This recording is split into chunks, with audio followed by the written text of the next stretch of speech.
Sí, buenas noches a todos los miembros del Círculo de Lectores Milenio, a los esposos Aurora y Julio Suárez, invitados especiales de siempre, y a todas las personas que desde Siembra de Lectores están viendo este conversatorio. Porque hubo personas que desde Siembra de Lectores siguen los conversatorios porque esto va en vivo. Un saludo para ellos, un abrazo, y entonces ahorita Empezamos el programa, sí. Ok, entonces bueno, gracias a todos por la asistencia. Vamos a empezar porque un poquito extenso el programa. Así que vamos a empezar con el autor del mes, Mayra Luaces. Pueden verlos. Voy a leerles un sumario de la biografía de Octavio Méndez Pereira. Octavio nace en Aguadulce el 30 de agosto de 1887. Este gran pedagogo, novelista y ensayista. En 1912 obtiene el título de profesor de Estado por la Universidad de Santiago de Chile y en 1915 contrae nupcias con doña Luz Amalia Guardia, con quien tiene 4 hijos. Fue el ministro de Educación, el político, novelista, conferencista y educador, es decir, el hombre de letras, el maestro que durante su recorrido supo dar el más grande amor a la patria y a la educación panameña. Precursor de la creación de la Universidad de Panamá, se le honra como su primer rector. Presidente de la Academia Panameña de la Historia, miembro fundador de la Academia Panameña de la Lengua, escribió numerosas obras de gran calidad e interés. Historia de Iberoamérica, Cervantes y el Quijote apócrifo, Parnaso panameño, Emociones y Héroes. Se le considera uno de los mejores especialistas hispanoamericanos en la obra de Miguel de Cervantes. Otros títulos de su abundante producción son los ensayos, tales como La Universidad y la crisis actual del espíritu y la biografía de Justo Arosemena. Cultivó también la narrativa en novelas como Vasco Núñez de Balboa, El tesoro del Dabaibe y Tierra firme.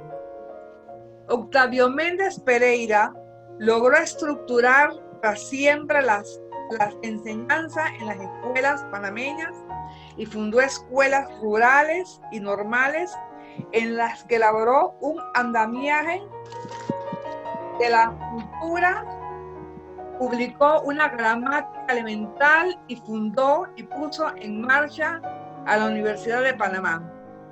Es ahí donde reside su mérito. Se identificó siempre con la cultura como el instrumento fundamental en el desarrollo de la conciencia, de la dignidad y del intelecto en los ciudadanos, cuando expresó en su momento que la cultura no puede constituir, como muchos quisieran, un privilegio o una distinción, sino un instrumento esencial en la vida del hombre y un fuerte lazo entre los miembros de la comunidad social, ya que de nada serviría la cultura, de nada serviría la libertad, de nada serviría la justicia, si antes no se ha alcanzado la dignidad integral humana por una reorientación moral e intelectual que nos lleva a vivir en paz, en solidaridad, en seguridad, en democracia y comprensión con los demás hombres. Méndez Pereira no conoció jamás la fatiga.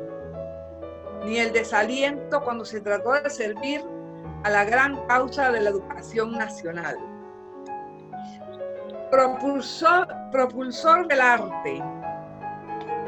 Es admirable que además de ser fundador de la Magna Casa de Estudios, no solo se concentró en estructurar su parte arquitectónica y funcional, sino que le dio el sello de identidad artística al solicitarle al artista florentino Angiolo Vanetti que esculpiera una obra que identificara a la Universidad de Panamá para donarla. Dicha obra lleva como título Hacia la Luz.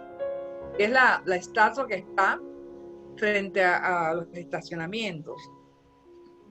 Porque ese era el lugar que él utilizaba para dirigirse a grandes cantidades de personas en su momento. Otra obra valiosa es el monumento dedicado al doctor Justo Arosemena por el escultor español Victorio Macho, ubicado en los predios de la Facultad de Derecho y Ciencias Políticas de la Universidad de Panamá, y también el monumento dedicado al doctor Belisario Porras. No se quedaría sin rendir el merecido homenaje al libertador de América, Simón Bolívar, sobre todo por su nexo con el Congreso Bolivariano, motivo por el cual la figura del visionario y libertador de América debía tener su sede póstuma en nuestro país. Por ello, el monumento se encuentra en los predios de la Asamblea Nacional, que lleva su nombre, obra también del escultor Victorio Macho. Durante su recorrido profesional, estableció un vínculo profundo entre arte, arquitectura y paisaje urbano. Este prominente e ilustre hombre de letras dejó con su legado un brillo en el firmamento que resplandece por la eternidad, y con su sapiencia dejó huellas solo por el amor a la patria que lo vio nacer. Digo, como guaduceña me emociono mucho en leer y bueno, para hacer este pequeño reporte, leí varios escritos, y pienso que nosotros aquí en Agua Dulce no le hemos dado a Octavio Méndez Pereira el sitial que se merece. Me siento muy orgullosa como dije anteriormente, de ser aguadulceña y contar con este gran hombre. Muchas gracias.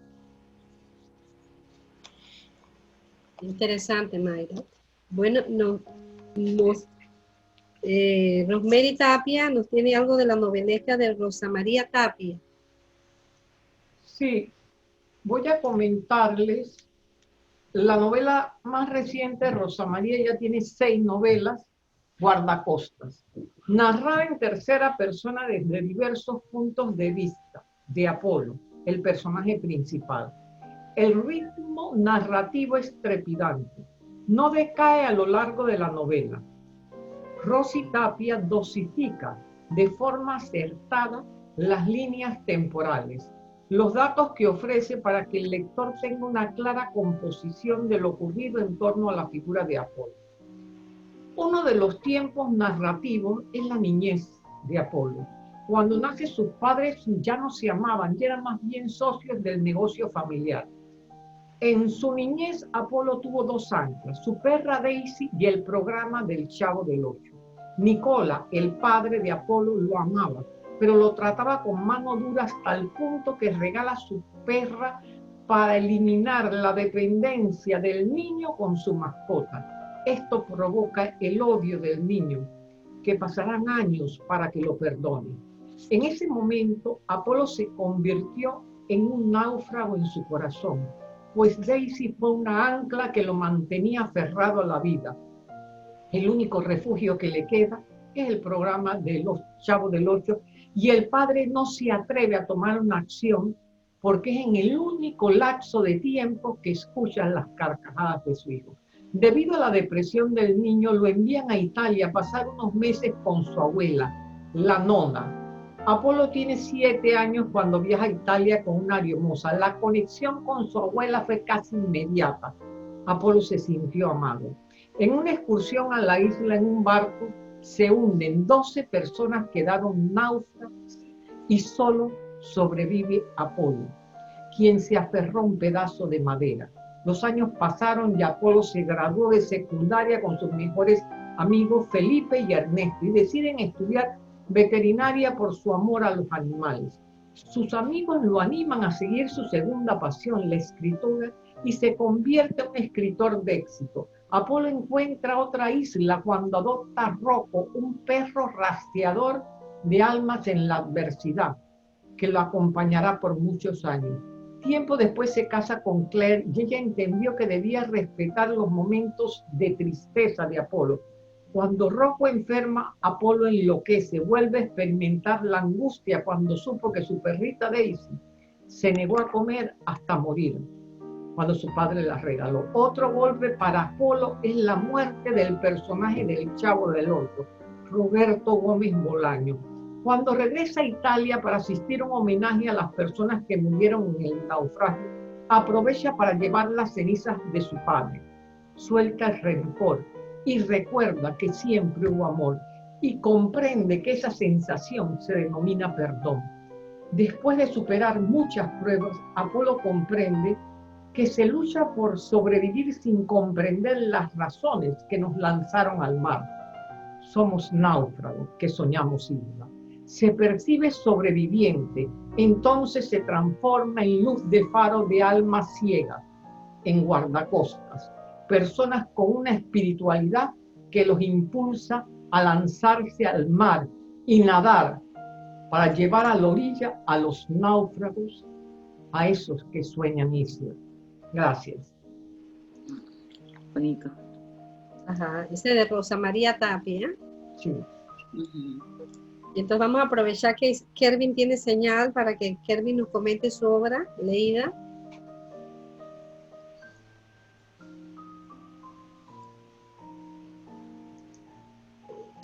Mientras Kervin... ¿Se oye? Sí, se oye. Sí. Buenas noches. Sí, pues la obra que me toca comentarle es sobre el libro El Laudato Si, que fue escrito por el Papa Francisco. La siguiente es una encíclica del Papa. En ella el sumo pontífice resalta el valor del planeta Tierra, refiriéndose a él como la casa común. Y su texto, lleno de reflexiones, sorprende por el gran énfasis que hizo en torno a la naturaleza, la vida animal y las reformas energéticas. Francisco realizó una fuerte crítica al consumismo y alertó sobre la necesidad de combatir la degradación ambiental y el cambio climático. Además, pronunció frases tan polémicas como la tierra, nuestra casa, parece convertida, se ve cada vez más inmersa en un depósito de porquerías, ya que necesitamos una revolución valiente. No es extraño que décadas ningún líder mundial había efectuado una crítica tan tajante sobre el desarrollo económico y social del mundo sobre sus dirigentes. ¿Quién? Fernández. Por ahí Jesse Ferrer. Y tú vas a leer médico, humanidad y Escuchando acá. ¿Ya, Kervin? Es que sí, ya. Ese es el extracto de la obra. Ah, excelente, Kervin. Felicidades que conseguiste señal. Viene entonces Cristóbal Canova, Mirla Lina Díaz y Lilia Córdoba.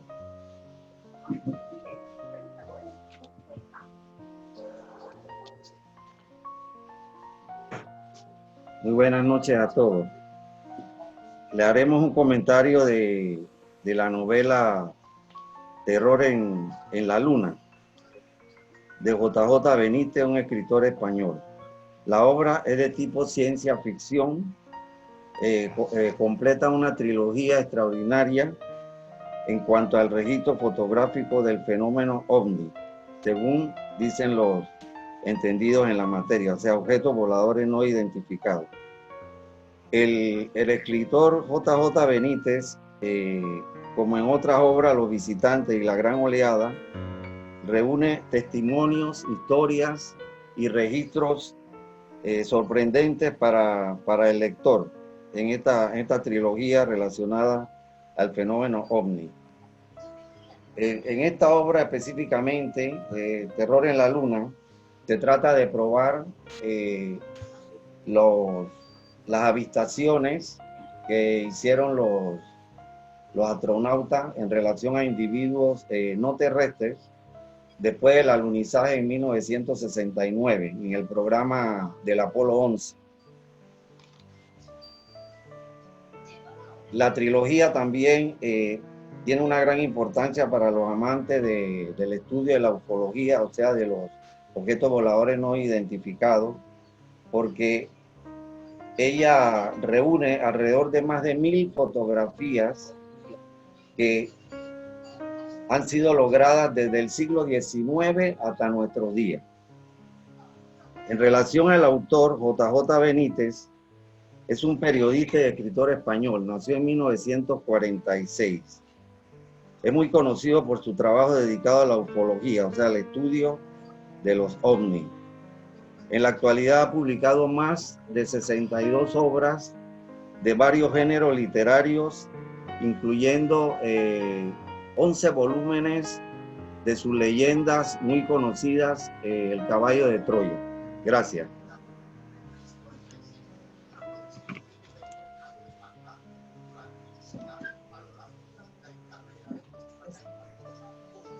Seguimos en orden. Milalina Díaz, con la obra del doctor Suárez.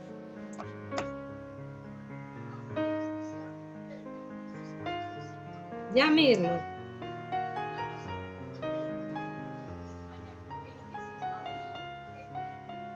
Buenas noches a todos. El más alto grado de amor es la medicina. El amor enseña tal arte. Sin amor no se puede ser médico. Charlar y decir cosas agradables es tarea de la boca, mientras que servir y ser útiles es tarea del corazón. Por el corazón se forja el médico que lo insta a hacer el bien y a evitar el mal. Paracelso. Este libro que ha llegado a nuestras manos gracias a una actividad que realizó Rosemary de siembra de lectores, y se habló sobre la evolución, la historia y evolución de la medicina, humanismo y filosofía desde la prehistoria hasta nuestros tiempos, del doctor urólogo Julio Suárez. Es en realidad un paseo histórico y un recorderis para aquellos que han estudiado medicina, los que han estudiado filosofía, de cómo fue evolucionando el hombre desde inicios de la caverna. Tal como nos anuncia en su título, Historia y Evolución de la Medicina, Humanismo y Filosofía, del autor, doctor Julio Vicente Suárez Matiz, pionero de la urología en provincias centrales, nos lleva de la mano desde la prehistoria hasta nuestros días, de una manera directa, ordenada, ubicando los aportes a las ciencias médicas desde las diferentes civilizaciones, periodos y cultura, exponiendo los descubrimientos, estudio tanto en medicina como en los métodos que se utilizaron en diferentes épocas con la finalidad de estudiar las enfermedades y sus posibles curas. Desde los magos, curanderos y brujos, quienes iniciaron el interés de aliviar enfermedades u otros males en seres humanos, y luego los filósofos, sabios, estudiosos de la naturaleza y el ser humano, artistas que estudiaban el cuerpo humano, hasta investigadores, ingenieros quienes crearon instrumentos médicos, elementos y usos de aseo para mantener la asepsia en áreas de cirugías, heridas o de atención a enfermos y la salubridad de la misma población, tales como acueductos, manejo de la basura, cementerios fuera de las poblaciones, entre otras actividades. Todos compartían experiencia, descubrimientos, curas, que sumados constituyeron las bases y el avance continuo de la medicina a través de los siglos, siempre avanzando con sus estudios, con sus metodologías, avances tecnológicos, importantes descubrimientos como el ADN, los antibióticos, las vacunas, los rayos X, los cromosomas, genoma humano, entre otros, y equipos como marcapasos externos e internos, aparatos de hemodiálisis, fibras ópticas, electrocardiogramas, electroencefalogramas, pulmones de acero y tantos otros equipos que han ayudado a los enfermos. Todas estas prácticas médicas se forjaron con hombres comprometidos con ética y moral elevadas, que les permitió el respeto, admiración y el cariño de sus pacientes. Sus códigos de honor los cumplían a cabalidad, seres importantes de cada época y cuyos nombres pertenecen a la historia de la humanidad. Lamentablemente, algunas cosas cambian, no para mejorar lo establecido, sino por el contrario, empeorar lo logrado. Hoy en día tenemos que a los nuevos médicos se les inculca el ejercicio de la medicina por dinero o comercial y no humanista. ¿Y qué decir de las compañías farmacéuticas que terminan por corromper a médicos ofreciéndoles cenas, invitaciones a viajes, vacaciones familiares, les regalan estetoscopios, asisten a congresos internacionales con todos los gastos pagos y hasta dinero en efectivo, tal como lo explica muy enfáticamente el doctor Suárez, con el propósito de que los galenos receten medicamentos que ellos representan. Hoy, y hay expertos que afirman que las ganancias de las empresas farmacéuticas superan las de ventas de armas, de los bancos y de las telecomunicaciones. También postergan las curas para favorecer su recaudo de dinero y lograr enormes ganancias.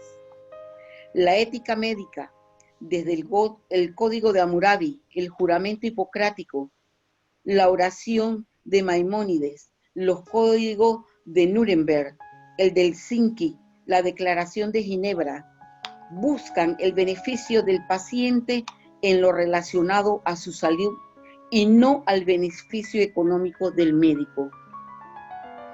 Conocí la obra del doctor Suárez en la tertulia, como dije, de siembra de lectores de nuestra querida Rosemary Tapia, y pude disfrutar de su libro, que para mí abrió un ancho camino literario. La obra pictórica que selecciona es del suizo Ferdinand Hodler. Se llama El Buen Samaritano, nada más acorde al enfoque literario de su obra. Hodler fue uno de los más destacados pintores suizos del siglo XX. Llamó su estilo paralelismo.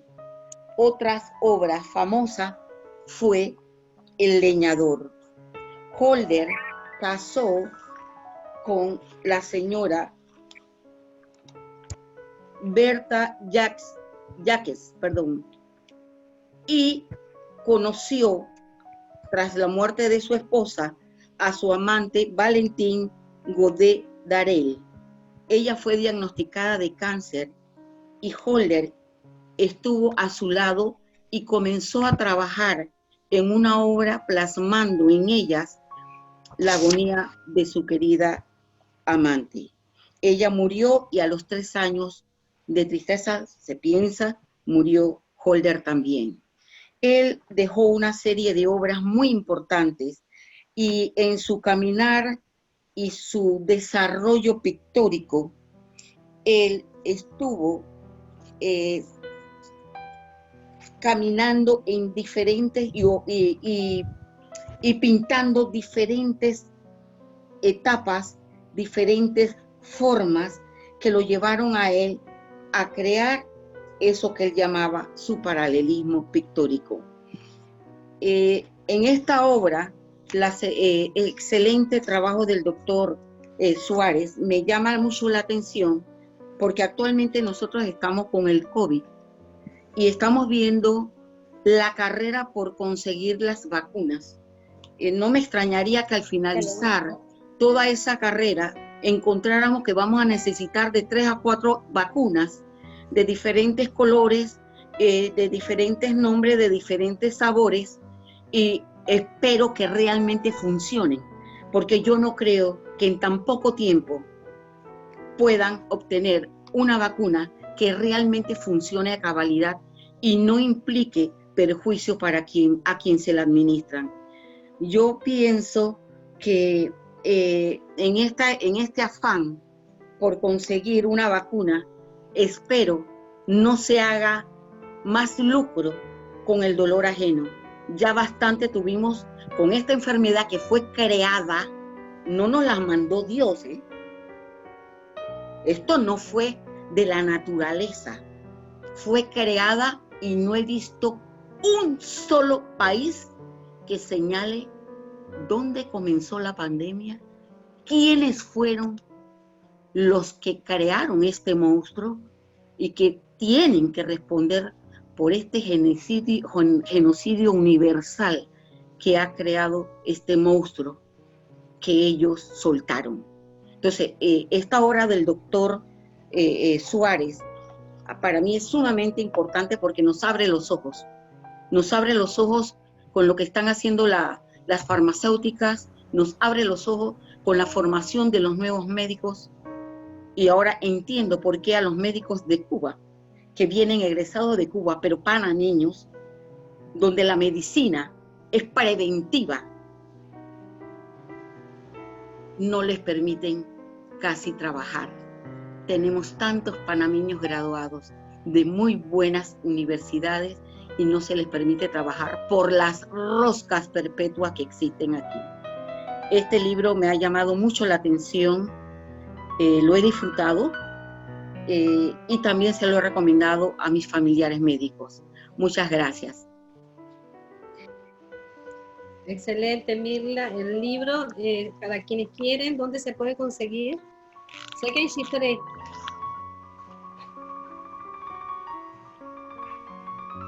Bueno, el libro sé que se consigue en Chitré por si alguien pues está interesado.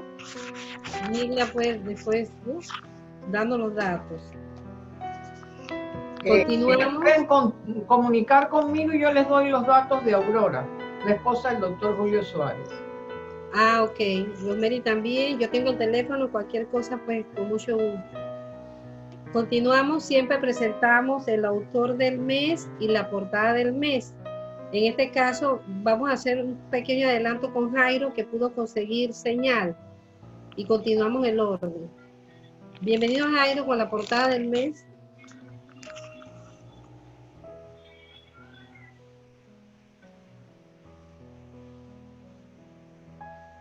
El micrófono, Jairo. Sí, buenas noches. ¿Me escuchan? Sí, perfecto. Sí, buenas noches, Rosemary, ahorita y todos los miembros de este grupo.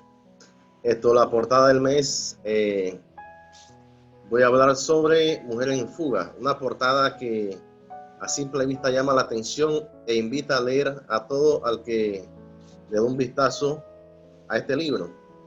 Inmediatamente tuve el libro en mis manos. Tuve la oportunidad de tener el libro y me llamó mucho la atención la fuerza que tiene el color, y ahí me di cuenta que también el mensaje tenía relación con la portada, donde habla sobre las damas en fuga, sobre lo que es el vicio, que no solamente vicio de juego de azar, sino una cantidad de vicios que nosotros mismos tenemos y que nosotros mismos a veces provocamos y que podemos ponerle fin cuando deseamos. Pero en realidad el color de la portada, la misma figura, la imagen, es bastante impresionante e invita a leer el libro. Así que a la persona que hizo la pintura, el diseño, muchas felicidades y gracias por la oportunidad que me dieron. Es Manuel López, es artista plástico. Gracias. Ah, qué bien, qué bien. Excelente, profesor, ¿no? Bueno, continuamos. La doctora Lilia Córdoba, la profesora Berly y la doctora María Teresa Montejo. Adelante, doctora. Buenas noches a todos. Voy a comentar brevemente el libro La Casa de los Espíritus de Isabel Allende. Este libro trata sobre la vida de la familia Trueba, donde Clarita, la clarividente, se trata de una niña especial que tiene poderes sobrenaturales. Su hermana, que era adolescente para inicios de la trama, llamada Rosa la Bella, fallece dejando en la más profunda tristeza a su prometido Esteban, y ese, en su dolor, pues se marcha a trabajar en las minas del norte de dicho país. Su hermanita Clara enmudece por 9 años. Cuando Clara se vuelve adolescente, ya que era clarividente, practicaba la telequinesia y una serie de dones que llamaban así en su familia, ella auguró que se iba a casar con el prometido de su hermana Rosa. Nadie lo creyó. Sin embargo, así ocurrió. Su esposo, Esteban Trueba, fue el único hombre que no se intimidó por su telequinesia ni los poderes que tenía Clara, con quien tiene 3 hijos. La mayor, Blanca, y pues una pareja de gemelos. Blanca se caracteriza por ser consentida, por ser rebelde y es criada en una finca o fundo, como refiere Isabel Allende, al lugar donde crecen en el sur de dicho país. Allá ella se enamora del hijo de un peón con quien jugaba desde que eran niños y tras un intenso romance adolescente queda embarazada. Eso enfurece, por supuesto, a su padre, don Esteban, que manda matar a Pedro III. Y eso acarrea que la ofrezca a ella embarazada, la ofrece en matrimonio a un petimetre francés para mantener las apariencias. En medio de que descubre el romance, se enfurece con la esposa Clara, comete, pues la agrede físicamente. Clara pierde algunos dientes y a partir de ese momento en la trama, nunca más Clara le dirigió la palabra a Esteban y se muda entonces a vivir a la casa de la ciudad. Don Esteban, desde su juventud, fue un hombre tosco, un hombre hostil. En la trama se recrea como un hombre de fama, pues de frecuentar lugares donde eran comunes las prostitutas, en donde resaltan la figura de una prostituta llamada Tránsito Soto, a la cual él apreciaba como amiga. Así también pues tuvo muchos romances pues por diferentes mecanismos que no fueron precisamente románticos a diferentes mujeres en esa finca, y así embarazó a algunas de ellas en la finca La Tres Marías. Cuando Tránsito ve que pasa el tiempo, la prostituta, ella se va a la ciudad, y estando en la ciudad, ella mejora el nivel de sus clientes y así escala políticamente y socialmente. Los 2 gemelos que tuvieron Clara y don Esteban eran muy diferentes. Jaime era intelectual, sumido siempre entre los niños, pero Nicolás era realmente de alma libre, le gustaban las culturas hindúes, la parte espiritual. Incluso en la trama mencionan que intentó crear un globo. Todos sus proyectos definitivamente fracasaban, los que enojaba al padre, y eso termina pues en donde este joven emigra del país mucho antes de que se desate el problema político en donde finaliza la novela. Don Esteban, a través del dinero que fue escalando, se dedicó a financiar una revolución para derrocar el gobierno que estaba en ese momento durante la trama. Sin embargo, es traicionado porque los militares se toman el país, le retiran totalmente su apoyo a don Esteban. De hecho, Jaime, que se hizo médico, se convirtió en el médico personal del presidente, muere durante un atentado. Y definitivo que, pues, al pasar el tiempo, Blanca, la hija de Esteban, que tiene una hija del romance furtivo de la adolescencia, esta niña crece, se llama Alba, y ella también tiene ideales políticos en donde estos mismos que fueron inicialmente socios de su abuelo, los militares, pues la secuestran, la ultrajan, la violan, y a pesar de que ella pues tenía relaciones amorosas con un compañero de universidad, queda embarazada y desencadena en que ella tiene al bebé, pero nunca pudo conocer realmente si era de su amado o producto de los ultrajes que sufrió. Al final de la novela, Blanca tiene a su hija, se queda con su enamorado, y su abuelo, don Esteban Trueba, muere en sus brazos, vigilado por la presencia de su abuela, doña Clara, la clarividente. Esta novela de Isabel Allende a mí me gustó mucho, más allá de que pues está de más decir la popularidad que tiene esta novela y pues los más de 20 idiomas a la cual fue traducido. Fue la primera novela que escribió Isabel Allende, pues un bestseller que creo que todo el mundo ha escuchado en algún momento hablar de él. Y en lo personal siento una conexión, ya que esta se escribió cuando Isabel estaba exiliada en Venezuela, y fue en medio de que su abuelo físico, su abuelo, que fue quien le proporcionó la figura paterna, enferma y fallece. Entonces ella empieza a escribir una carta que luego con el tiempo se convierte en el manuscrito de esta novela. Aquí, por ejemplo, veo que hay algo pues que coincide con la obra que nos mencionó Rosemary, en donde hay esa hermosa conexión entre los nietos y los abuelos. Muchas gracias. Gracias, excelente, doctora. Continuamos. Viene la profesora Berly, la doctora María Teresa, artista Sonia Grego, arquitecta Charlotte, y seguimos más adelante con otros. Buenas noches a todos. El libro que les voy a comentar es En nombre de ellos. El autor es Echevarría. Tiene un lenguaje bien sencillo, cualquier lector lo puede leer. Me gustó el libro porque habla de la realidad del campo y la superación de María, pese a todo lo que ella pasó. La maestra fue la que le incentivó a seguir adelante, y la verdad que todo lo que ella pasó, pese a todas las cosas, se pudo superar. También hablan de la pobreza, la humildad de las familias, falta de oportunidades para seguir adelante. Los gobiernos, esa indiferencia que tienen los gobiernos y la sociedad ante estas situaciones. También habla de temas de manipulación, de políticas, de esta política que estamos viendo, una política sucia, aspectos técnicos.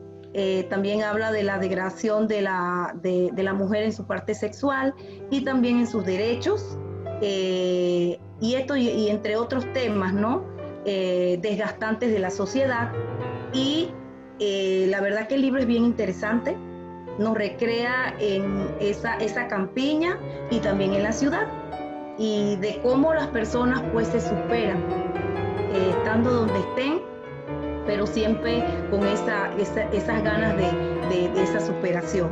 Así que la verdad que el libro En nombre de ellos ellos es muy bonito, y no importa si tú vienes de una escuela privada, de una escuela pública, si vienes de la comarca, después que usted tenga las ganas, podemos seguir adelante y podemos ser alguien en la vida.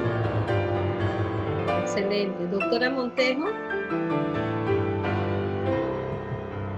Buenas noches a todos. No tengo tanta habilidad como ustedes para contar las historias tan fantásticas que me tienen así impactada de Mirla y la doctora Lilia, pero hago mi intento. El libro que yo estoy leyendo se llama 21 días criando con el alma. Es de unas chilenas que se llama Maite Doc y Alondra Amigo. Es un viaje a través del niño de uno interior, donde para poder criar nuestros hijos presentes tenemos que sanar nuestro niño interior, porque las heridas que nosotros tenemos con el alma repercuten hacia una crianza más saludable. Entonces tiene diferentes etapas de ritmo de ciclos, de trabajo en equipo, de la tribu que se necesita en la familia, de meditación, porque a veces uno siempre quiere hacer y hacer y hacer, y parte de la crianza tiene que ver con descansar y relajarse, ¿no? Entonces ese es el libro que estoy leyendo, pues, paso a paso, cada día hay un ejercicio, cada día hay una terapia, y pues la idea es que los niños cada día sean menos. A veces nos obsesionamos mucho por la parte cognitiva, y sobre todo siento que para mí es muy importante ver los niños felices, y ahora con el tiempo de la educación virtual, uno en la familia ve los niños como muy aburridos, porque uno tiene que ser el amigo, el niño, el jugador. Entonces es un tiempo como para aportarles a ellos esa parte donde ellos se sientan realmente contentos dentro de las limitantes, pero de su parte espiritual, de su parte emocional. Entonces esa parte es la que estoy trabajando, y me ha gustado bastante la terapia, pues. Eso es todo. Muy buen libro, doctora. Gracias. Continuamos. Sonia Grego.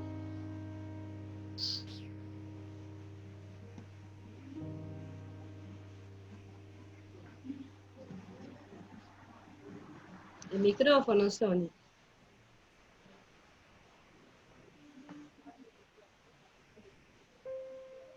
El micrófono.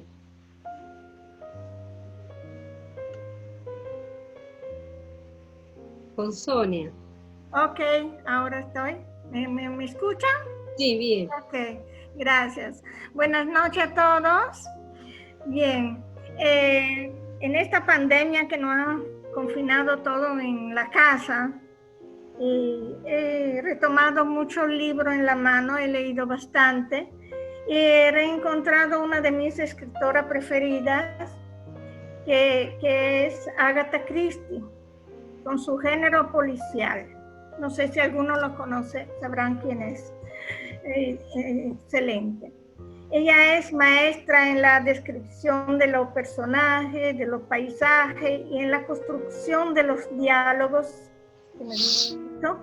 Siempre coherentes y creíbles en las distintas situaciones. Deja al lector en suspenso hasta el desenlace final con la revelación del culpable. Para quien no la conozca, voy a leer una breve biografía de la escritora. Ella nace Agatha Mary Clarissa Miller en 1890. Escritora y dramaturga británica especializada en el género policial, por cuyo trabajo tuvo reconocimiento a nivel internacional. Publicó 66 novelas policiales, 6 novelas rosas y 14 historias cortas, bajo el seudónimo de Mary Wollstonecraft. Incursionó en el género teatral con algunas obras.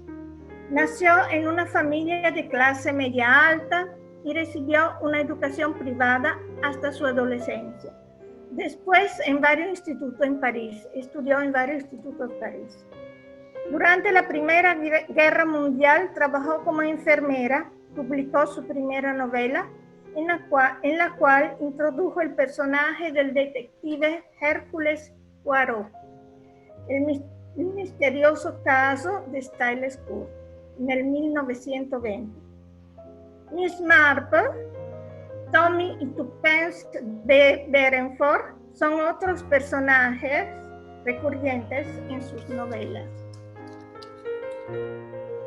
En 1914 se casó con Archibald Christie, pero se divorciaron en 1920. Es interesante porque se casó después en 1930 con el arqueólogo Max Mallowan, con el que viajó en Irak y en Siria, y esos viajes inspiraron varias novelas, muchas fueron adaptadas para el cine y para el teatro.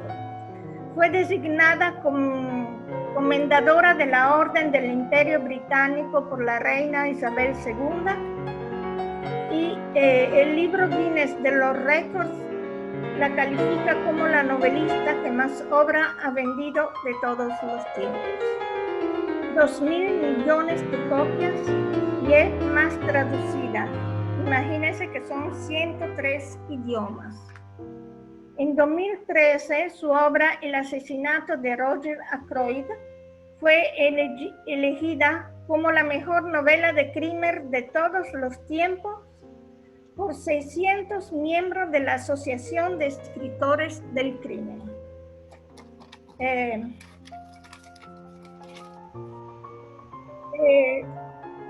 Puedo sugerirle unos títulos que con su contenido bien delinean la experiencia de vida y la trayectoria de la escritora. Por ejemplo, el primero es El misterioso affair, The Mysterious Affair in Styles, del 1920, en el cual se define su experiencia como enfermera. En efecto, se desarrolla la acción en un hospital. La segunda obra es The Murder at the Vicarage, en el 1930, que no sé si leí bien, The Murder at the Vicarage, bueno, no sé, del 1930, que describe la vida en un pueblo de la campiña inglesa y donde aparece la famosa Miss Marple. La tercera obra, que es la tercera faceta de la escritora, Murder in Mesopotamia, del 1936. Aquí se reflejan sus viajes en Medio Oriente y la experiencia de su esposo como arqueólogo. Esto lo estoy leyendo ahora mismo y es bien interesante. Como le digo, es una escritora que mantiene en suspenso hasta el final. Uno sospecha de todo el mundo y al final el culpable es el que menos uno espera. Así que si le gusta el género, léalo porque es bien entretenido. Gracias a todos. Disculpen los errores de pronunciación. Interesante autora, me gusta. Continuamos, ahora viene Charlotte. No sé si la profesora Carmen Vergara y Miriam nos quiera platicar qué están leyendo, y la autora Schobert. Así que continuamos con Charlotte, que creo que va a hablar de la colección de su papá, que tiene unas obras en Chiriquí, y un autor muy influyente en Chiriquí.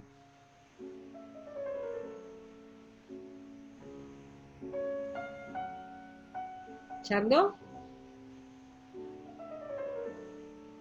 El micrófono. ¿Ahora sí? Sí, ya. Buenas noches. Siempre es un gusto verles a la distancia después de ya para 3 años de estar acá en Bocas del Toro. Voy a hablarles sobre el libro La Novendrina. Es una edición del 2009. Lo que ya la mayoría conocen al autor, César Elías Zamora Castro, nacido en Panamá. Ha cursado estudios de Relaciones Internacionales, de Derecho, Periodismo, Derecho. También estudió Derecho, es profesor regular del Departamento de Relaciones Internacionales en la Universidad de Leonardo, abogado litigante, periodista, radiocomentarista y permacultor, coleccionista de plantas frutales exóticas.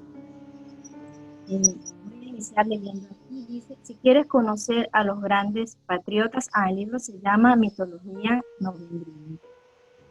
Si quieres conocer a los grandes patriotas, mira a los hombres que trabajan en los talleres y en los campos y en otros sitios de labor honesta, en el que levantan un muro, ladrillo por ladrillo, los que tienden un riel con dolor de su cintura, dicen gran bien de la patria en su silencio y la engrandecen cada minuto con su esfuerzo. Todos aquellos que enorgullecen a la nación lo hicieron estos que trabajan callados para la vanidad y la mentira. Como el título lo dice, Mitología Novembrina, es una crítica cruda y cierta de lo que pasa aquí en Panamá con las festividades patrias. Realmente, como lo dice aquí, este es un compendio de escritos que ha sacado en el diario de Panamá América. También son intervenciones que ha dicho en la radio y también son discursos. Es un libro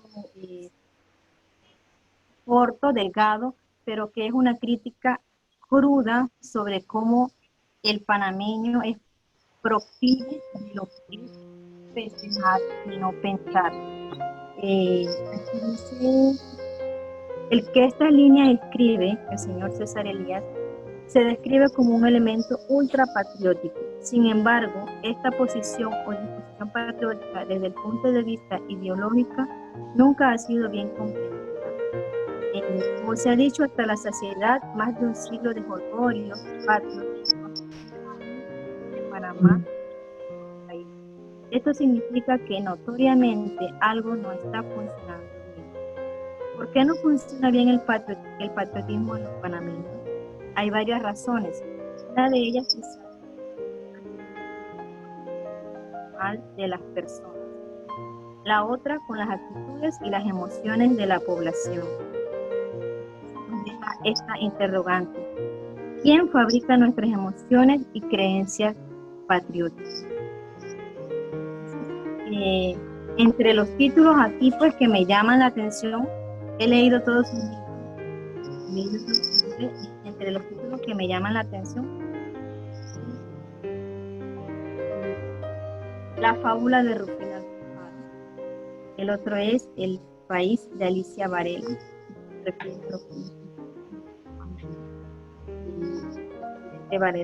Varela estaba en su poder. Patria, el vicio vestido de patria. Se llama a la reflexión de cómo el panameño toma lo que son su forma de su cultura y lo transforma en fiestas.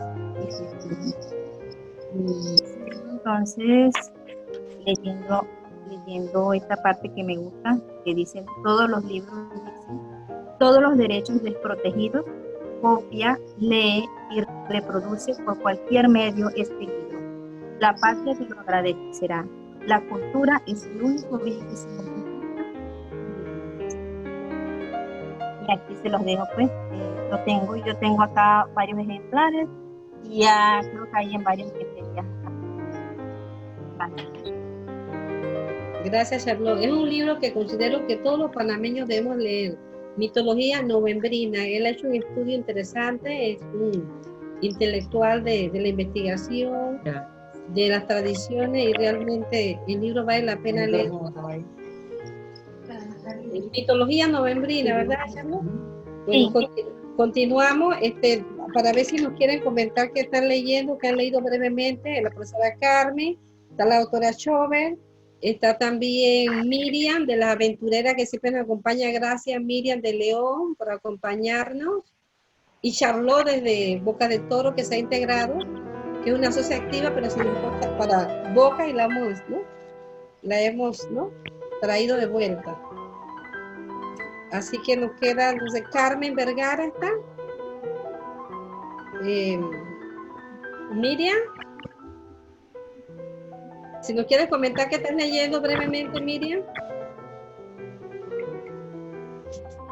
Sí, buenas noches. ¿Me escuchan? Sí.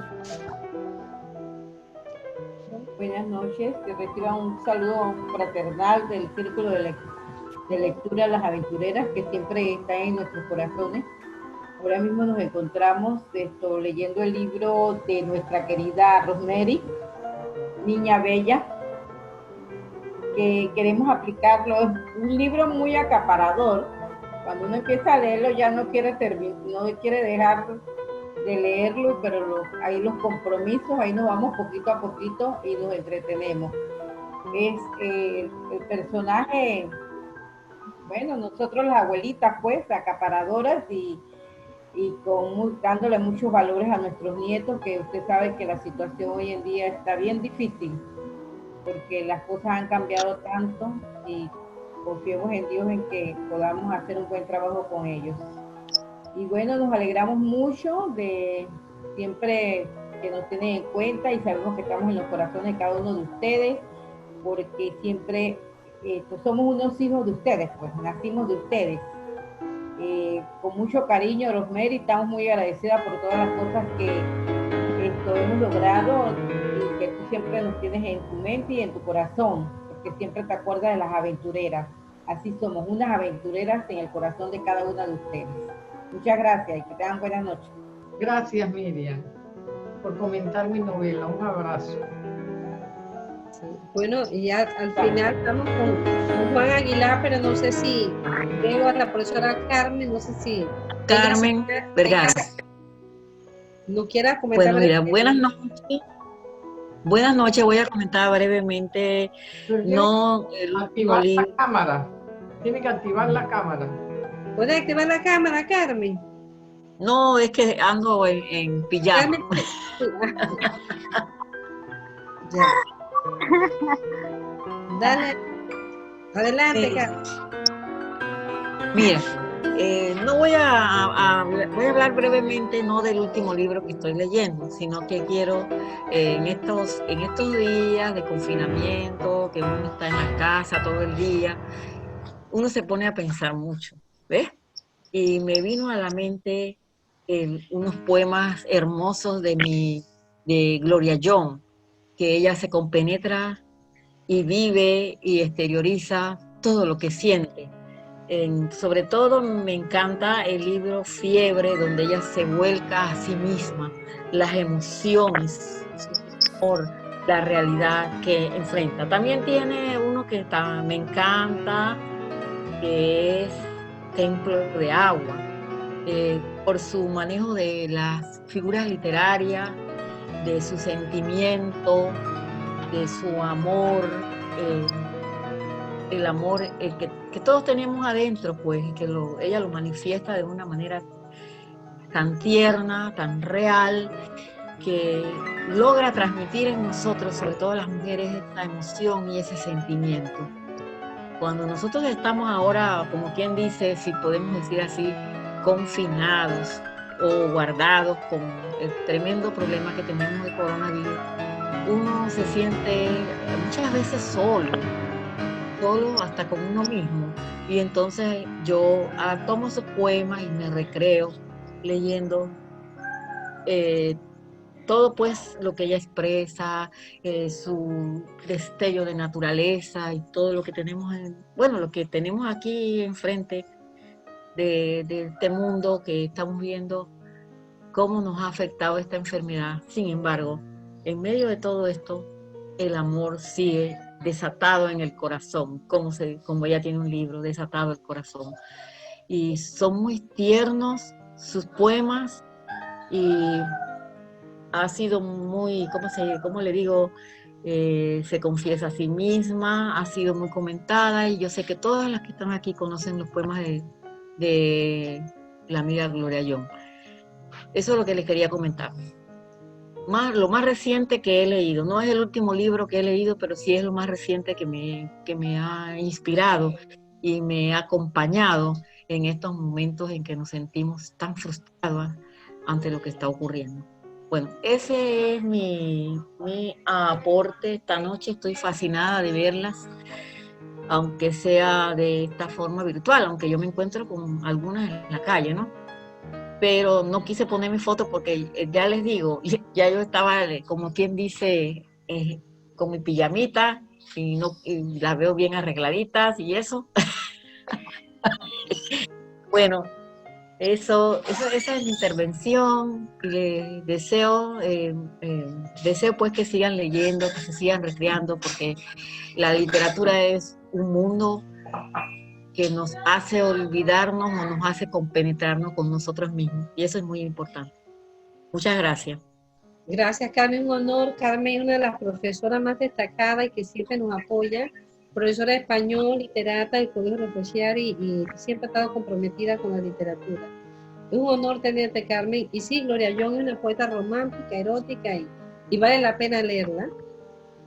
Bueno, nos queda, no sé si la doctora Schober tenga señal para que nos diga algún saludo, si está leyendo algo o ha leído. Saludos.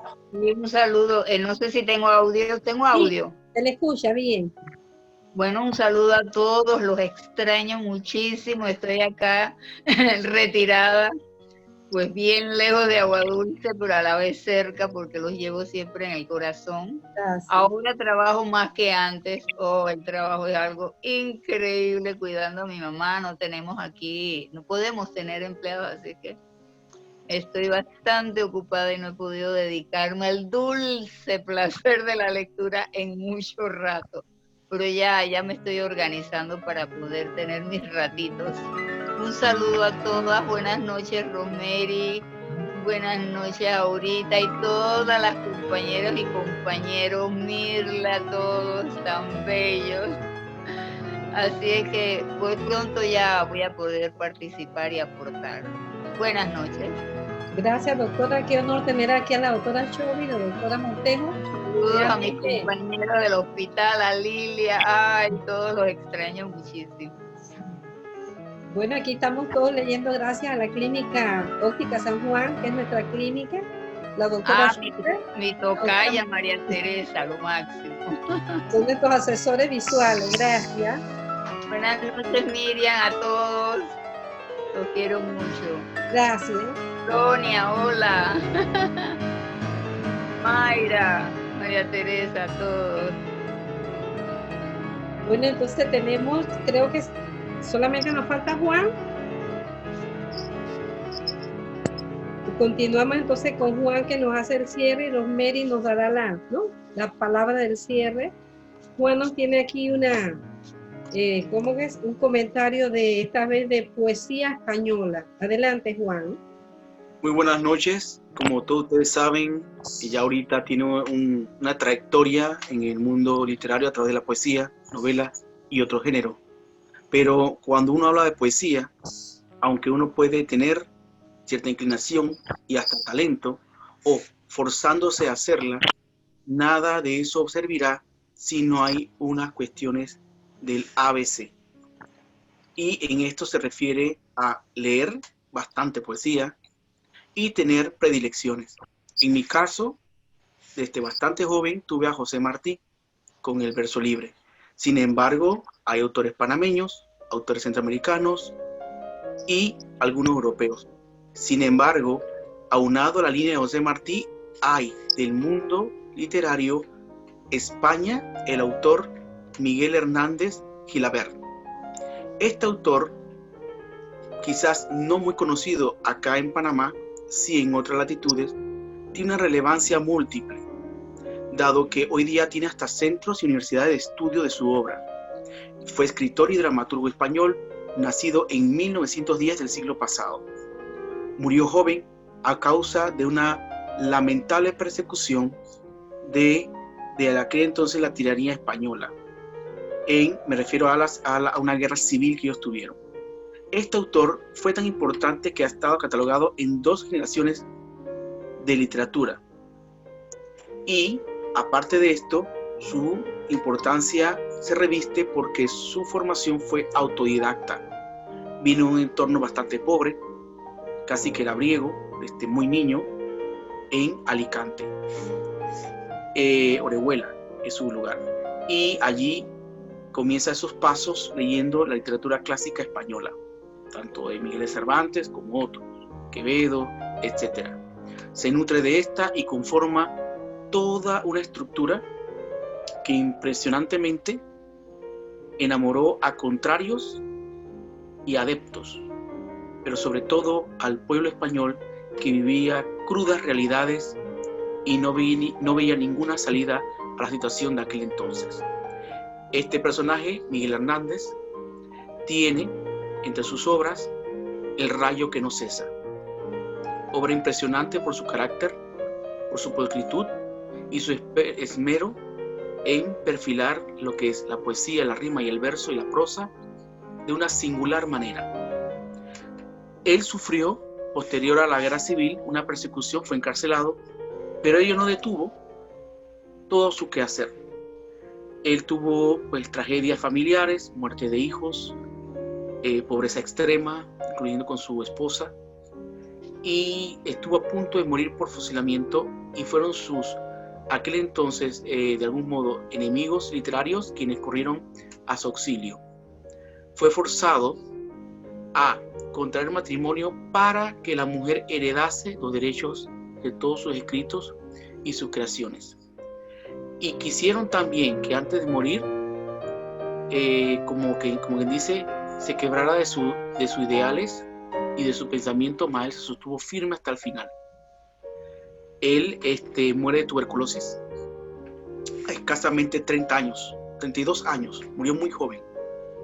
Él a los 20 años ya comenzó una carrera literaria en su pueblo natal y después en el resto de España, incluyendo la dramaturgia, como dije, el teatro. Él tuvo fuera de España una labor. Regresó a España y trató de incursionar en lo que se llama el modernismo de esa época, obviamente. También tenemos de obras de él, por ejemplo, unas famosas Nanas de la Cebolla, porque acá en Panamá no entendemos la frase, es como una cuestión muy de ellos, que dice pan y cebolla. Es como si fuera lo más extremo de un tipo de pobreza donde ni siquiera hay alimento. Y él toma los referentes, como dije, de la época clásica dorada española y los enmarca en el siglo pasado, en el inicio del siglo pasado. Lamentablemente, su prematura muerte y algunas personas que le tenían quizás enemistad provocaron que su obra cayera en un leve anonimato, pero inmediatamente comenzó a resurgir en múltiples fuentes literarias, como dije, porque su quehacer es simplemente extraordinaria.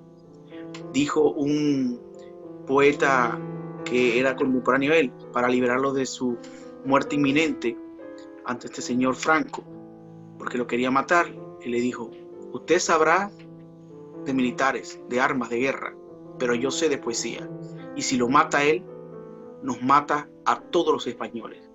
Es allí que reviste la importancia de Miguel Hernández Guilavert.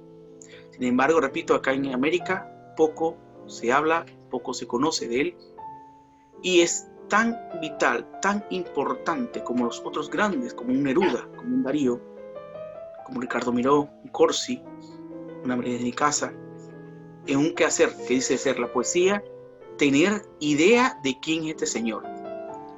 La otra persona lumbre de mi quehacer e información poética es una mujer de origen dominicano que en otra ocasión hablaré de ella porque fue docente, fue luchadora por la mujer y sus derechos, y sobre todo por una clara línea de pensamiento y reflexión hacia lo que es América, el Caribe y la libertad de nuestros pueblos. Muy ligado a Martí y muy ligado a este señor Miguel Hernández Guilavert.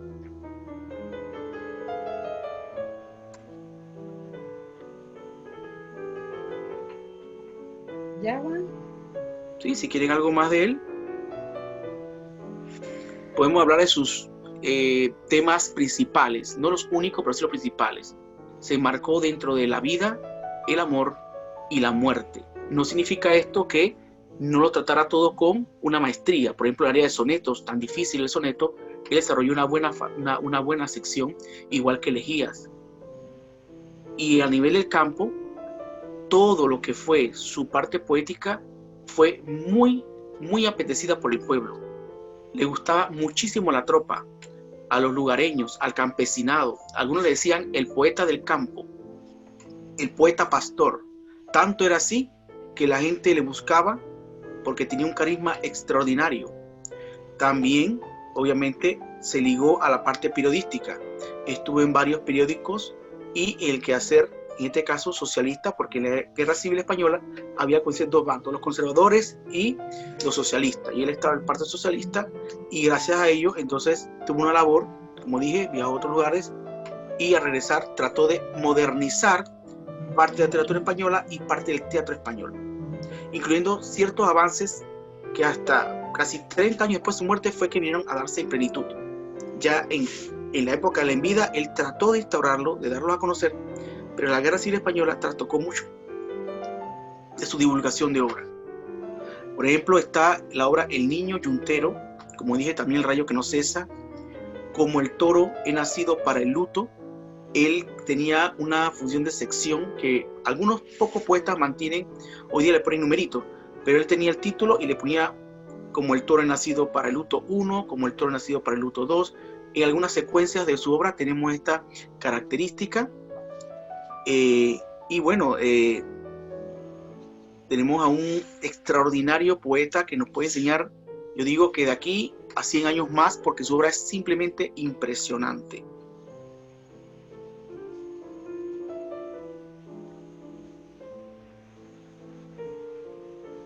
¿Ahorita falta alguien más o ya me toca? Bueno, estaba quedando yo misma.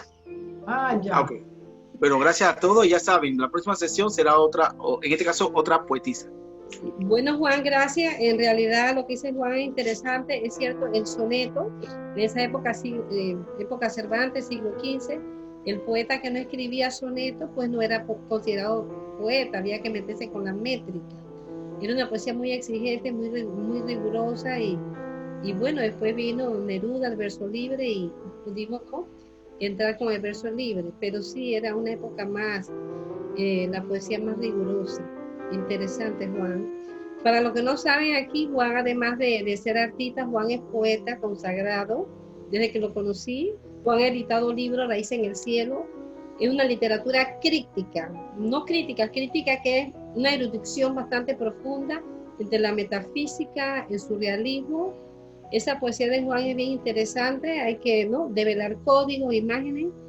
Y bueno, esperamos para este año, Juan, ojalá podamos, además de Raíz en el Cielo, ver una de tus obras, que sé que tienes obras inéditas.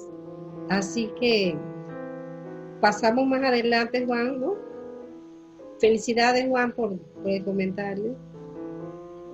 Rosemary, ¿tendré chance de brevemente hablar de mi libro? Sí. No podemos dejar a la coordinadora de Millennium sin expresarse. Se me estaba quedando mi libro, es breve. Bueno, el libro que traigo aquí se llama El cartero de Neruda, de Antonio Escarmeta.